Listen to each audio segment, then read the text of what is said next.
All right, I'm going to try to inject this into the video that I just failed at, but somehow I just got it running.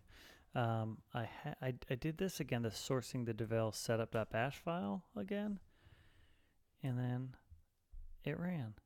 I thought I could have sworn I was already in there in the environment, but you know, you never know.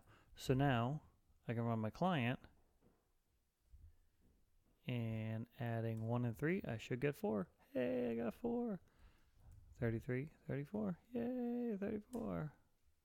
So it's working. So now I am talking. Going back to the example, now we should see further examples on services and clients. But our next tutorial is recording and playing back data. Back to the original video exit, where I said stuff like find me on Twitter, Chris Fauerbach, Fowie.com, etc. You're about to hear that again in the very near future. Bazinga.